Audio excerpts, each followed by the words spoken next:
All right, now we discuss exponential functions. And before we discuss exponential functions themselves, we have to know the rules for exponents. And there are a lot of them, okay? But these have to be automatic.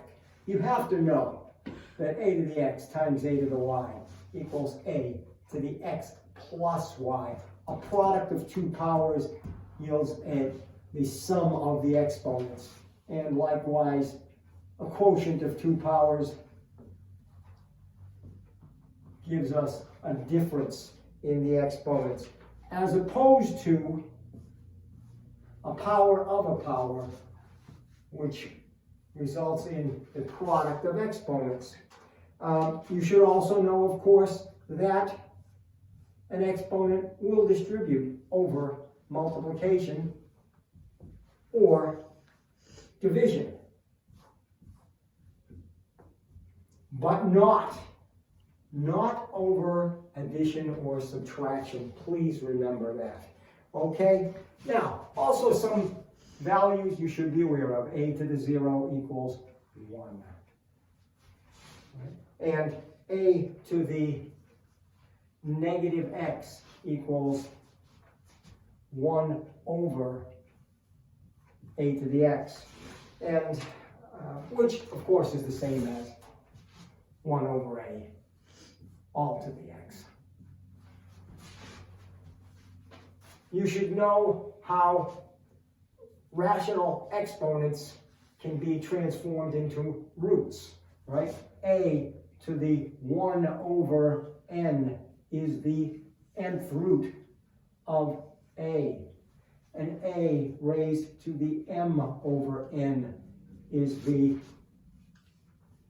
nth root of a to the m, which can also be written as the nth root of a, all raised to the m, right? These things should be automatic so that you can just use them without having to think about them. Now, having established that, let's go to the exponential function itself. The exponential function should not be confused with a power function. The exponential function, y equals a to the x, where the base is a constant and the exponent is variable. That's an exponential function. Y equals x to the n, where the base is a variable and the exponent is a constant. That's a power function. Very different. All right, when we are dealing with this function, we establish that a is greater than 0. This is how we define it, right? That is in order so that we don't have an infinite number of discontinuities. All right, and in order to eliminate the trivial case, we'll say a is not equal to 1.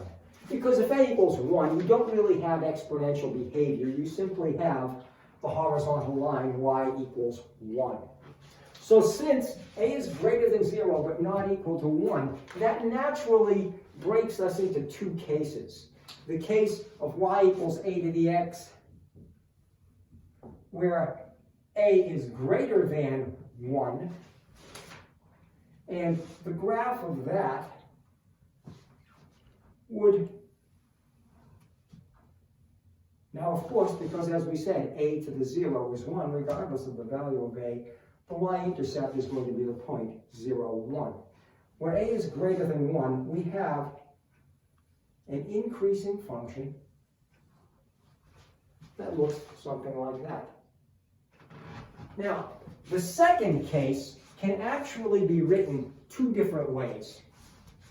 Yes, we could have y equals a to the x, where a is between 0 and 1. But that is the same as having y equals a to the negative x, where a is greater than 1. And let's see why that is.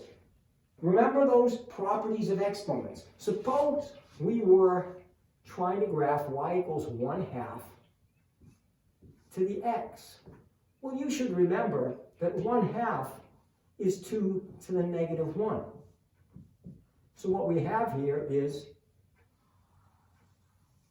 2 to the negative x. So whether you write it as y equals 1/2 to the x or y equals 2 to the negative x, right? A to the x with a between 0 and 1, or a to the negative x with a greater than 1. Either way, the graph is going to look, well, actually, before I even say that, let me preface that remark with this comment. Looking at this compared to this, you should know what that graph is going to look like. Because in our lesson on transformations of graphs, we said that if you change y equals f of x, replace it with y equals f of negative x, it will reflect across the y-axis. So the graph of this, and hence the graph of this, will be a reflection of this graph across the y-axis. The y-intercept will still be the point 0, 1, but now the function will be decreasing instead of increasing. Now, you should be aware, of course, that in either case, the domain is all real numbers. The range is positive numbers only. Remember that. Get a grasp of the significance of that range. What that means is, given any positive base, there is no exponent to which you could raise a positive base to get 0 or a negative number.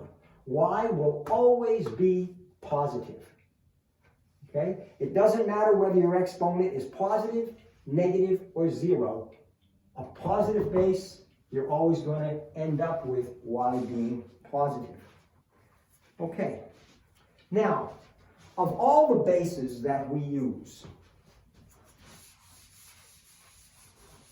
the one that we prefer, the one that is most common, is the base e. E is an irrational number, right? It is equal to approximately 2.718. All right, 2.7 is a good enough approximation. And just for the purposes of graphing or comparison, it would be helpful to remember that e squared is approximately 7.4 and e cubed is approximately 20, and you could figure out the rest. But I would never want your answers as approximations. These are exact answers. But for the purposes of graphing or the purposes of comparing to see which numbers are greater when we're dealing with maxima and minima, it is helpful to know these. Okay, so given that e is approximately 2.7,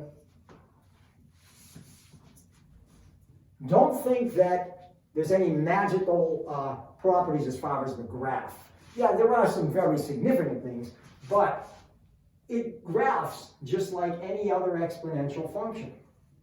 Okay? For example, if we were to graph y equals 2 to the x, and then y equals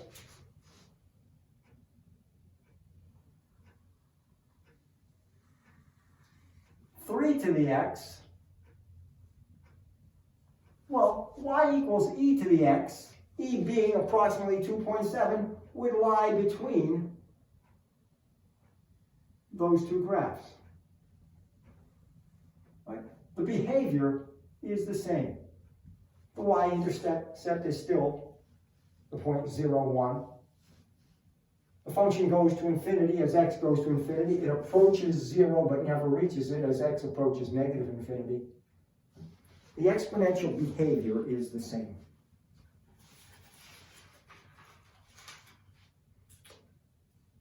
As a matter of practice, practical application,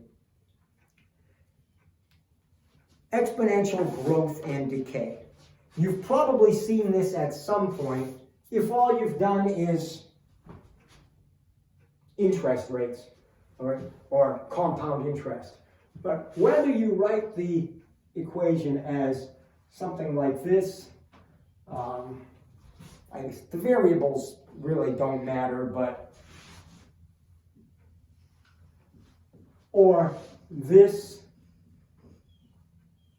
and this is the one you would use with compound interest, or sometimes you'll even see it written with C.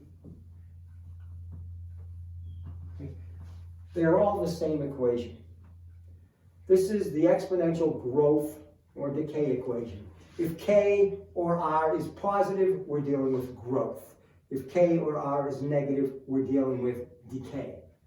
Okay, because again, you'd have E raised to a positive and E is greater than 1, or E raised to a negative. So, that's our introduction to the exponential function.